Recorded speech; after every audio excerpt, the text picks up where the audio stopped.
Hello student, welcome back. Our English class 8, subject English, topic is glimpses of the past and chapter number 3. Here we have some pictorial glimpses of the past. मतलब हमारे पास यहाँ पर as you can see from your book कि यहाँ पर कुछ picture के माध्यम से हमें समझाया गया है कि हमारे देश में किस तरह से अंग्रेज शासन हुआ करता था और उसके बाद हमारे देश के स्वतंत्रता सेनानियों किस तरह से लड़ाई की। Before you read, here are some pictorial glimpses of the history of our country from 1757 to 1857. अब यहाँ पर जो हमारे पास जो टॉपिक है, these are divided into time period. First of all, from 1757 to 1849. Second one is 1765 to 1836. As you can see, we have written in the board on the board. And next, these pictures and speech bubbles. ये जो picture यानी आपकी book में जो pictures हैं और speech bubbles यानी थोड़े से बबल में जैसे गुब्बारों के अंदर लिखा हुआ है वो आपने पढ़ना है और साथ साथ में उसको एक्सप्लेन भी करना है. Will help clarify your understanding of the condition that led to the event known as the First War of Independence in 1857. अब यहाँ पर ये बताया जा रहा है कि इनको पढ़ के हमें ये समझना है कि किस तरह से हमारे देश में पहला जो स्वतंत्रता संग्राम हुआ था 1857 में वो किस तरह से फॉर्म हुआ था, यानी उसके लिए क्या क्या तैयारियां हुई या फिर किस तरह से हम मजबूर हो गए थे उसके लिए, यानी जो हमारा फर्स्ट इंडिपेंडेंस वॉर था 1857 में. अब यहां से शुरू करते हैं topic wise. As you can see first topic is the martyrs. Martyrs जो जिन्होंने देश के लिए अपनी जान दे दी, यानी जिनको हम बलिदानियों के नाम से जाने जाते हैं. At a function in Delhi. सबसे पहले जो यहाँ पर इंट्रोडक्शन है वो लता मंगेशकर के गाने से है. Oh my countrymen, let your eyes fill with tears as you recall the sacrifice of India's martyrs. तो आप लोगों ने बहुत टाइम पे गाना सुना होगा लता मंगेशकर जी का गाना कि ऐ मेरे देश, ऐ मेरे वतन के लोगों, आंख में भर लो पानी, जो शहीद हुए हैं उनकी याद करो कुर्बानी. ये गाना आपने अक्सर सुना होगा जब कोई फंक्शन होता है, यानी जो नेशनल फेस्टिवल्स होते हैं स्कूलों में, जैसे 15 अगस्त हो गया, 26 जनवरी हो गया एंड 2 अक्टूबर हो गया, तो इन फंक्शन पे आपने ये गाना जरूर सुना होगा. Other topic is the companies conquest 1757 to 1849. कि कंपनी ने क्या क्या किया, यानी किस तरह से कंपनी फॉर्म हुई, किस तरह से उन्होंने हम पे राज किया. ठीक है, और उसका जो टाइम पीरियड है that is 1757 to 1849. With its superior weapon, the British East India Company was extending its power in 18th century in India. कि जो ईस्ट इंडिया कंपनी थी वो थोड़ा से जो इंग्लिश लोग थे वो थोड़ा सा एडवांस थे, वो जानते थे कि लोगों को किस तरह से यहाँ पे अंडर रूल किया जा सकता है. वो आए यहाँ पर, शुरू में उन्होंने अपने हिसाब से ये कहा कि हम सिर्फ व्यापार के लिए आए हैं, ट्रेडिशन के लिए आए हैं, लेकिन जब उन्हें काफी टाइम हो गया तो उन्हें पता चला कि यहाँ के लोग बहुत ज्यादा सीधे सच्चे लोग हैं, भोले वाले लोग हैं, इन पे हम रूल कर सकते हैं, यानी इनको हम अपने अंडर काम करवा सकते हैं. इंडियन प्रिंसेस वर शॉर्ट साइटेड. जो यहाँ के जो राजा महाराजा थे वो दूरदर्शी नहीं थे, मतलब वो भविष्य के बारे में उन्होंने कुछ नहीं सोचा. That upstart Raja called the English merchant, they will help me to defeat him. अब यहाँ के राजाओं में होड़ लग गई कि ईस्ट इंडिया कंपनी, जो इंग्लिश लोग थे ईस्ट इंडिया कंपनी में, वो मेरी मदद करके दूसरे राजा को हराएंगे और हम उन पे फिर से राज करेंगे. The people had no peace due to such constant fights. यहाँ पे देखो जब ऐसा होने लगा तो लोगों में अशांति फैल गई और ये लड़ाई जो है लगातार चलने लगी, यानी हमारे जो राजा महाराजा थे वो आपस में ही लड़ने लगे. The rivalries helped the East India Company and it could easily subdue Indian princes one by one. अब यहाँ पे देखो, जो हमारे देश के राजा महाराजा थे, द राइवलरीज यानी प्रतिद्वंदिता, आपस में प्रतिद्वंदिता उनकी होने लगी, यानी एक दूसरे के प्रति वो लड़ने झगड़ने लगे। और इसका फायदा किसने उठाया? ईस्ट इंडिया कंपनी ने। और उन्होंने इस तरह से एक से दूसरे जो राजा थे उनको आपस में लड़वाया और अपने आप राज करने लगे। A far-seeing ruler like the brave Tipu of Mysore fought the British till he died fighting।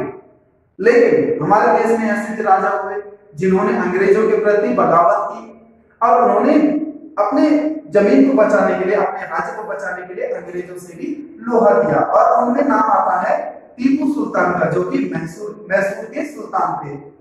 Thank God there is peace in the country now.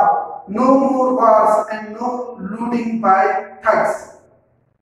अब यहाँ पे देखो, कुछ लोग आपस में बात कर रहे हैं कि भगवान का शुक्रिया है कि हमारे देश में अब ऐसा नहीं है, कोई लूटपाट नहीं हो रही है और न ही कोई युद्ध हो रहे हैं। It is God who sent the British। अब देखो, कुछ राजा आपस में बात कर रहे हैं और भगवान को धन्यवाद कर रहे हैं कि अंग्रेज हमारे देश में आए, यानी उन्होंने यहाँ पे शांति कायम करी। Our destiny is linked with them। हमारा जो भाग्य है, यानी आगे चलकर हमारा जो भाग्य बनेगा वो अंग्रेजों के ही माध्यम से बनेगा। The white man has killed our determined our kings। यानी उन्होंने हमें हमारी राजगद्दी दिलाने में या फिर दूसरे की राजगद्दी दिलाने में हमारी सहायता की है।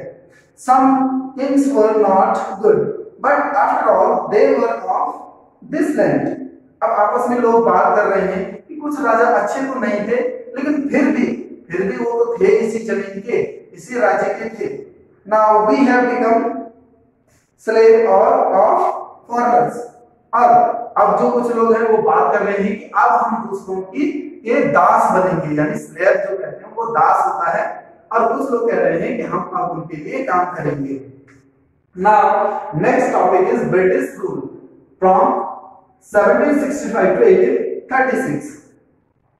Religious leaders preached ideas like untouchability and child marriage। अब देखो, कुछ धार्मिक जो उपदेशक थे, जो नेता थे, प्रीच यानी वो उपदेश दे रहे थे किसके बारे में? अनटचेबिलिटी यानी छुआछूत के बारे में, या फिर चाइल्ड मैरिज यानी बाल विवाह के बारे में वो अपने वक्तव्य रख रहे थे। Anyone who crosses the seas loss his religion. हमारे लोगों में ये अंधविश्वास था कि जो समुद्र को पार करेगा वो अपने धर्म को खो देगा। All the misery in the world is due to women. और कुछ लोग ये कह रहे थे कि जो भी हमारे विश्व में जो है, यानी जो हरासमेंट हुआ है या फिर इस तरह के, वो सिर्फ औरतों की वजह से हुआ है। The truth was that Indians had lost self respect, the British scorned them. अब सच्चाई क्या थी? ये हम भारतीयों ने अपना जो सम्मान था वो खो दिया था, और अंग्रेजों ब्रिटिश स्कॉन्ड देम यानी अंग्रेजों ने उन्हें क्या किया था? अपमानित किया था। Being merchants the British the natives are unworthy of trust, incapable of honesty।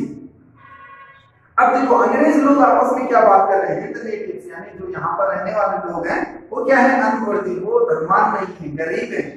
Of trust, उनके पास कोई जमीन जायदाद नहीं है।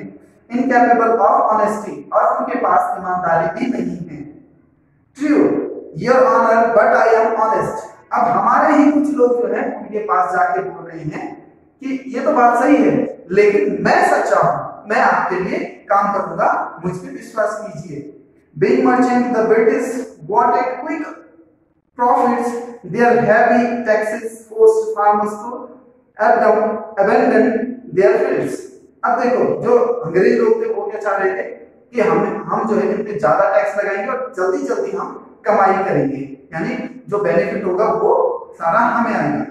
आगे देखिए, बबल्स में लिखा हुआ है, but your man are taking all my crop. हमारे जो किसान लोग थे वो कह रहे हैं अंग्रेजों से कि हमसे जितना भी फसल हुई, पैदा हुई, वो सारे आपके लोगों ने ले ली।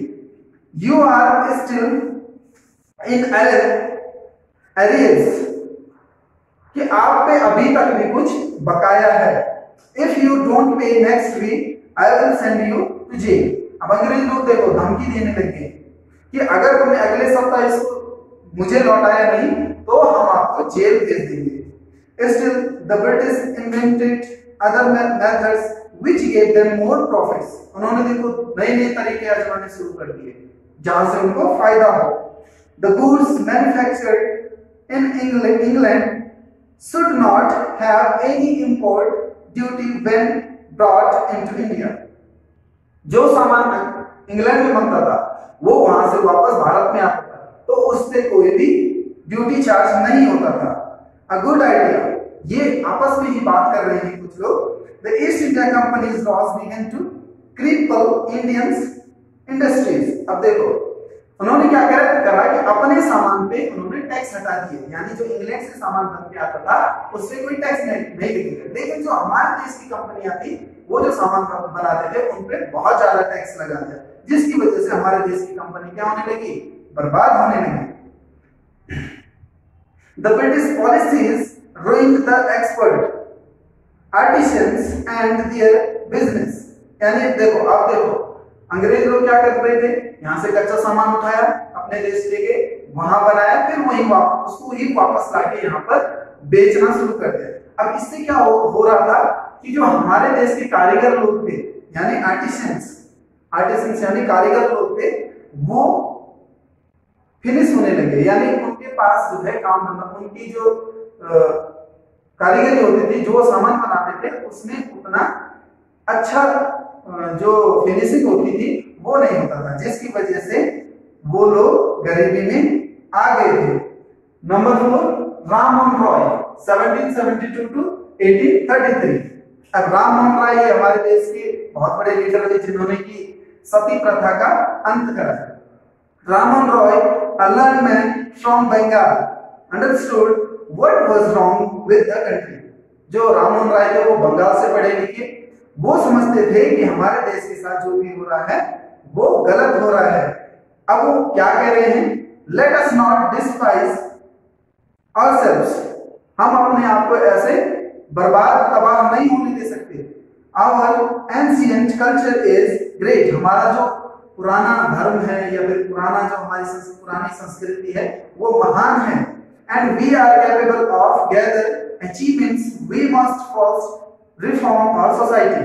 वो देखो अब क्या कह रहे हैं कि हमें सबसे पहले अपनी सोसाइटी को जगाना पड़ेगा, यानी उनके अंदर जो है हमें वो चीज भरनी पड़ेगी जिसके बारे में वो नहीं जानते हैं, यानी अपने धर्म अपनी संस्कृति के बारे में वो नहीं जानते हैं, हमें वो चीज उनके अंदर भरनी पड़ेगी।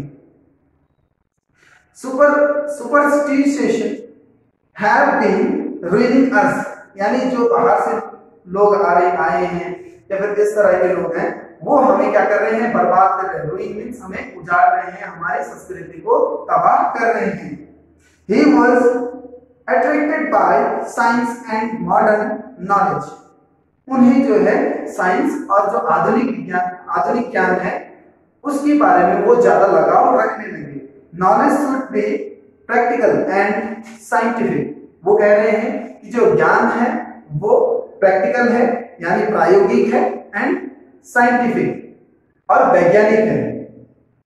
He started newspapers but the suspicious British stopped them in 1823, उन्होंने अखबार निकाला जिसको कि अंग्रेजों ने बंद करवा दिया, क्योंकि वो अपने देश के बारे में लिखते थे, अपने विचारों को उसमें लिखते थे, लेकिन अंग्रेजों ने क्या करा, उसे बंद करवा दिया। He told his wife Uma, उनकी पत्नी का नाम था उमा, उन्होंने कहा cows are of different colors but the color of their milk is the same, जबकि गाय का रंग कोई भी हो सकता है, वो काली हो सकती है, सफेद हो सकती है, भूरी हो सकती है, लेकिन उसके दूध का जो रंग है वो हमेशा कैसा होता है, सफेद होता है।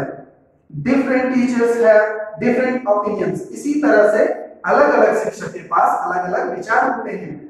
But the essence of every religion is the same, और इसका जो सार है, एसेंस मींस सार, इसका जो सार है वो हमेशा सेम होता है, यानी हर एक धर्म का जो निष्कर्ष है वो एक जैसा होता है।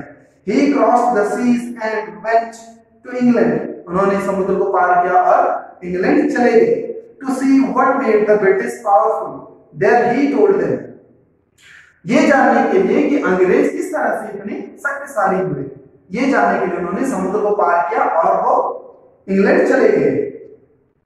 We accept you as rulers and you must accept us as subjects.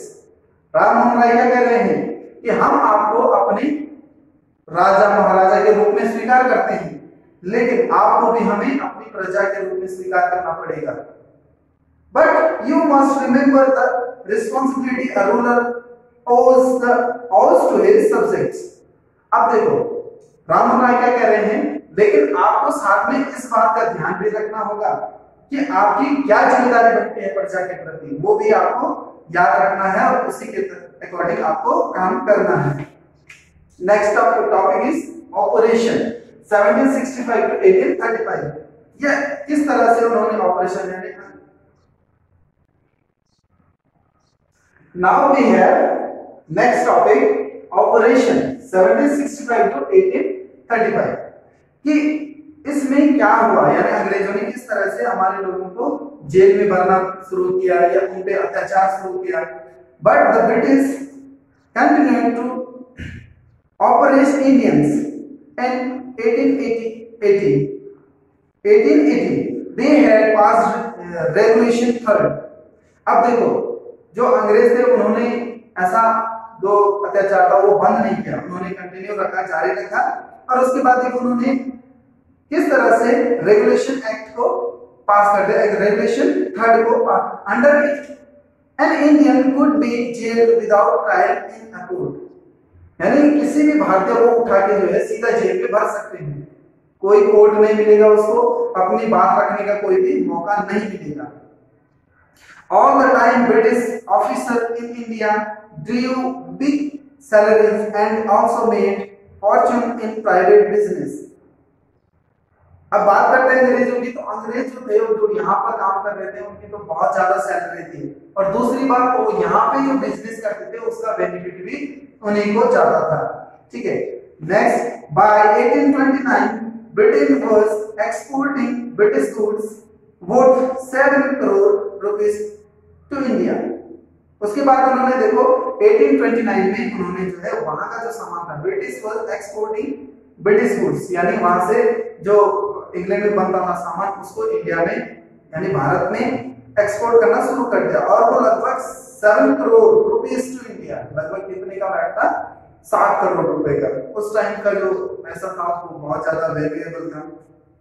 Now the British prospered on the country's loot while Indian industries began to die।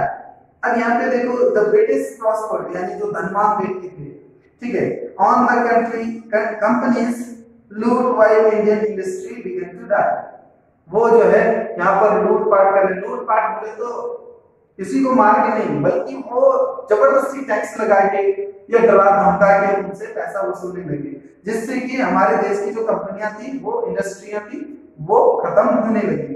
Governor general Bentinck reported back home the bones of cotton weavers are bleaching the plains of India. यहाँ पे देखो जो Indian governor उस time की governor general था वो था William Bentinck, ठीक है, वो क्या करने लगा कि रिपोर्टेड बैक होम मींस उसने जो है यहाँ से डाटा इकट्ठा करके वापस इंग्लैंड भेजा, ठीक है, तो वो क्या कर रहा है, the bones of cotton weavers are bleaching the plains of India.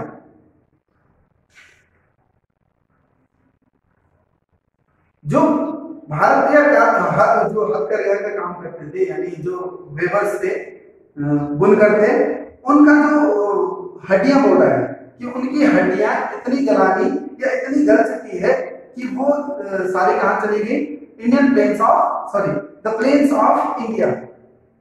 वो जो है यहाँ की मिट्टी में या फिर इस तरह से वो खत्म होने लगी है। Number 6 डिससैटिस्फिकेशन 1835 to 56। डिससैटिस्फिकेशन यानी असंतोष, हमारे लोगों में किस तरह से असंतोष आने लगा। जब students number 6 dissatisfaction, the sparks, revolt, the fight for freedom. I will explain these topics in next video. Until, thank you and have a nice day. Hello students, welcome back. Chapter number 3, topic is glimpses of the past. We were discussing about topics which are in the chapter, and we were on the topic dissatisfaction. Dissatisfaction from 1835 to 1856. Education in India was in Persian and Sanskrit. हमारे देश की जो भाषा थी वो Persian थी और साथ में संस्कृत हुआ करती थी उस टाइम पे in 1835, जब ये 1835 की बात है। In English, an Englishman named Macaulay suggested a change. एक वहां से अंग्रेज आया जिसने कहा कि नहीं, यहाँ की शिक्षा पद्धति को बदलना होगा, यहाँ की संस्कृति को ही बदलना होगा, और उसने क्या किया, अंग्रेजी शिक्षा को यहाँ पर इंप्लीमेंट कर दिया। We should teach the natives taught the English language। कह रहा है कि हमें जो है इन लोगों को यानी हमारे भारत के लोगों को अंग्रेजी भाषा सिखानी है। दूसरा अंग्रेज कह रहा है कि आई एग्री। उसके बाद English education produced clerks to whom the British gave petty jobs. English education से क्या हुआ कि क्लर्क लोग बने, यानी हमारे देश के लोग क्लर्क बने जिनको कि अंग्रेजी शासन में या अंग्रेजों के शासन में एक अच्छी नौकरी मिलती थी। Incidentally, it also produced a new generation of intellectuals। और इसके साथ साथ ही कुछ ऐसे लोग भी हुए जो बहुत बुद्धिमान हुए, यानी अपने विचारों को दूसरे तक पहुंचाने में जो आगे रहते थे वो भी आगे आए। We must educate our brothers। कह रहे हैं कुछ लोग, कह रहे हैं कि हमें ये भाषा अपने भाइयों को भी सिखानी है। And try to improve their material conditions, यानी उनकी जो अवस्था है उसको सुधारने की हमें कोशिश करनी चाहिए। For that we must convey our grievance to the British Parliament। हम अपनी इस भाषा के साथ हम अपनी शिकायतों को, अपने विचारों को ब्रिटिश पार्लियामेंट में भी रख सकते हैं। They cared little about the needs of Indians। अब वो जो है थोड़ा बहुत परवाह करने लगे। Our kings have become puppets and we have lost our old jobs। हमारे जो राजा महाराजा हैं वो अंग्रेजों के चाटुकार बन गए हैं और साथ में हम जो है अपनी नौकरियां गंवा चुके हैं। एंड लैंड्स, दूसरा हम अपनी जमीन भी गंवा चुके हैं। They are converting our brothers, हमारे भाइयों को भी अपने साथ मिला रहे हैं। यू ओनली टॉक, आप लोग केवल बात ही करते रहे। Do something to drive them out, कुछ करो ताकि वो अंग्रेज यहाँ से भाग जाएं। नाउ द स्पार्क्स, यानी हमारे देश में अग्नि, आग जलाना है, इस तरह से कहीं जगह पे ऐसी घटनाएं हुई जहां पे जेलों को जलाया गया या अंग्रेजों को जलाया गया, इस तरह की घटनाएं। तो ये हुई 1855 to 57। Taxes continued to ruin the peasants in Bengal। जो कर थे वो लगातार जो है बंगाल के किसानों को बर्बाद कर रहे थे, यानी उन पे ज्यादा कर लगाया जा रहा था, उनकी आमदनी के हिसाब से उन पे ज्यादा कर लगाया जा रहा था। The Santhals who had lost their lands, जो संथाल जनजाति थी उन्होंने अपनी जो जमीन थी वो सारी गंवा दी थी, यानी अंग्रेजों ने उन पे अधिकार कर दिया था। अंडर न्यू लैंड रूल्स, यानी जब जो है नया जमीन कानून आया। बिकम डिस्करेज, यानी उससे क्या हो गया कि किसानों में निराशा छा गई।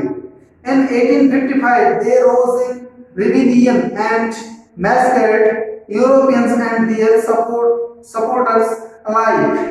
अब यहाँ पे देखो, they rose in rebellions, यानी वो विद्रोहियों के रूप में उठ जाग हुए। and massacred, उन्होंने हत्याएं की इनके यूरोपियंस एंड देयर सपोर्टर्स, जो उनके मानने वाले थे, चाहने वाले थे, उनकी सबकी हत्या कर दी। यानी उन किसानों ने जो निराश हो गए थे, जो परेशान हो गए थे। Discontent was brewing in the East India Company's army too. अब जो असंतोष पैदा हुआ वो हुआ ईस्ट इंडिया कंपनी के लोगों के बीच। ठीक है, the white soldier gets huge pay mansion to live in servants. अब यहाँ पे देखो कि जो व्हाइट सोल्जर थे यानी अंग्रेज जो सिपाही थे उनको बहुत ज्यादा मात्रा में पे किया जाता था, यानी उनको बहुत ज्यादा पैसा मिलता था।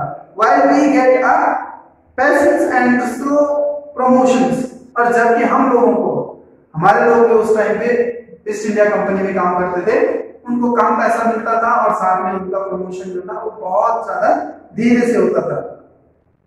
The English asked us to cross the sea, which is against our religion. कुछ लोग कह रहे हैं कि अंग्रेज हमसे कहते हैं कि इस समुद्र को पार करो, जो कि हमारे धर्म विरुद्ध है। Who is the Topiwala to abolish our age-old customs? अब टोपी वाला देखो, टोपी वाला वो कहते थे अंग्रेजों को, और वो कह रहे हैं कि टोपी वालों ने जो है हमारा जो ओल्ड कस्टम है, हमारा जो पुराना रीति रिवाज है उसको खत्म कर दिया। We must drive out the अंग्रेज। कुछ लोग कह रहे हैं कि हम जरूर अंग्रेजों को यहाँ से भगा देंगे। Thousands of other sepoys revolted। बहुत सारे सिपाहियों ने क्या कर दिया? विद्रोह कर दिया। They were stripped of their uniforms। उन्होंने अपनी जो वर्दी थी उसको कस लिया था। Few Englishmen had cared to understand Indian custom or the people's mind। कुछ ही अंग्रेज थे जो हमारे देश के रीति रिवाजों को या हमारे देश के लोगों के साथ अच्छा व्यवहार करते थे। ठीक है। Oh, proud Brahmin soldiers, do you know that the grease on the bullet you have to bite it made from the fat of cows and pigs। अब देखो कुछ अंग्रेज कह रहे हैं हमारे देश के सेनानियों या सेना में जो काम करते थे उनको कह रहे हैं कि ब्राह्मण क्या तुम्हें पता है कि जो बुलेट में जो ग्रीस लगती थी उसे क्या होता था कि दांतों से खींचना पड़ता था। वो बंदूक वैसे ही हुआ करती थी उस टाइम पे, वो गोली जो होती उसे दांतों से खींचना पड़ता था, तब वो गोली बाहर आती थी, तब उसमें दूसरी गोली चढ़ानी पड़ती थी। तो जिससे वो खींचता था, जो ग्रीस थी, जो उसको खींचने का जो साधन था वो चर्बी से बनता था। ये कह रहा है कि जो ब्राह्मणों के लिए यानी हिंदुओं के लिए उसे गाय की चर्बी से बनाते थे और मुसलमानों के लिए वो सुअरों की चर्बी से बनाते थे। What? एक ब्राह्मण है वो चौंक रहे हैं क्या? The white man has deceived us too। एक मुसलमान भी कह रहा है कि जो अंग्रेज है उन्होंने हमें भी धोखा दिया। Soon chapatis were sent from village to tell the people that their emperor would want their services। चपाती यानी रोटियां भेजी गई, रोटियों पे जो है लिख के भेजा गया उस टाइम पे, क्योंकि अखबार तो निकाल नहीं सकते थे या चिट्ठियां भेज नहीं सकते थे, क्योंकि अंग्रेज शासन था और अंग्रेज पकड़ते तो वो या तो मार देते या फिर उसे आगे नहीं बढ़ने देते थे। तो रोटियां भेजी गई, रोटियों पे लिखा गया कि हमारे जो एम्परर है यानी हमारे जो बादशाह हैं वो हमारी सर्विस दोबारा से लेना चाहते हैं। Yes, all my villagemen will be ready. तो लोग कह रहे हैं कि हाँ हम लोग सब तैयार हैं आपका साथ देने के लिए, यानी अंग्रेजों को खदेड़ने के लिए। Similarly lotus flower circulated among Indian soldiers, यानी कमल का जो फूल था वो भारतीय सिपाहियों के बीच में घुमाया गया। डेथ ऑफ द फॉरेनर्स, यानी अंग्रेजों को मारना है। The masses gave all help and shelter to the patriots। ये सूचना जो है सभी लोगों तक पहुंचाई गई और जो देशभक्त थे उनको जो है शेल्टर यानी आश्रय दिया गया। उसके बाद जो नेक्स्ट टॉपिक है रिवॉल्ट। रिवॉल्ट यानी विद्रोह, वो हुआ 1857 में। Then There was a violent outbreak at Meerut. Meerut से ये विद्रोह शुरू हुआ था, यानी 1857 में 1857 का जो वॉर था, इंडिपेंडेंस वॉर था, वो मेरठ से शुरू हुआ था।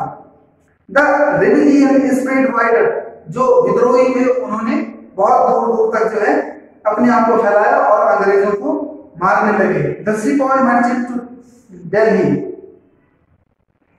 लॉन्ग लिव और एम्परर बहादुर शाह। कुछ सिपाही जो है दिल्ली पहुंचे और बहादुर शाह को ये सूचना दी कि बहादुर शाह की उम्र लंबी हो और उन तक सूचना पहुंचाए। Many landlords had lost their lands because of the British policies.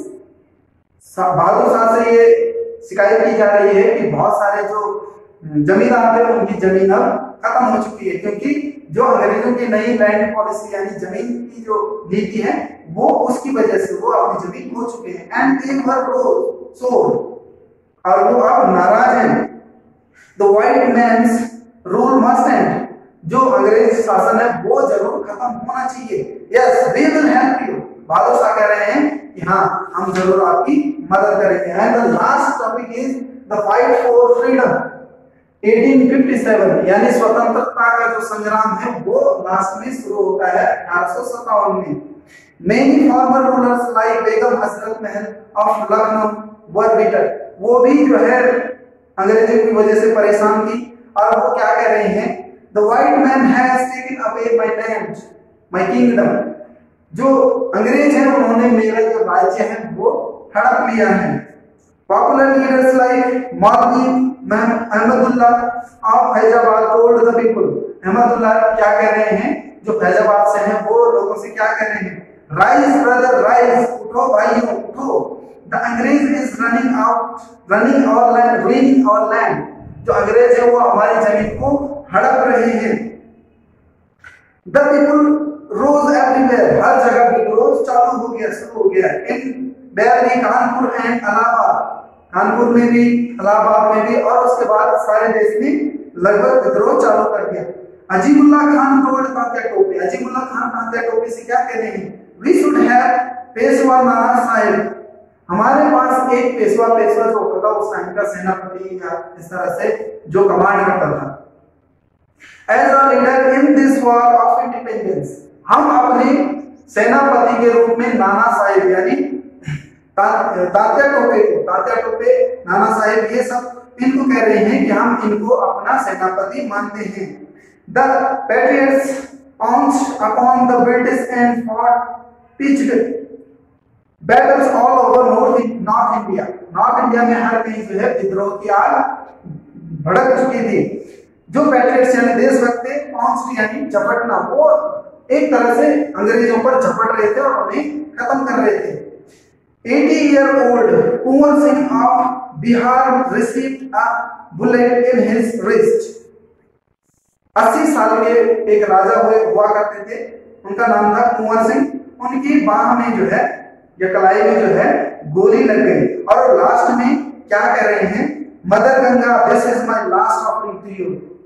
हे मां गंगा, ये मेरी तरफ से लास्ट या अंतिम मेरी विदाई समझो, या ऐसा ही वो अपनी तरफ से अपने आप को मां गंगा को समर्पित करते हैं। And this is the ending of your chapter.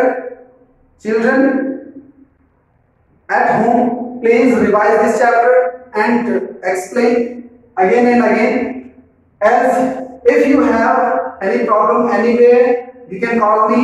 My number is in the group RSS teachers. Thank you and have a nice day.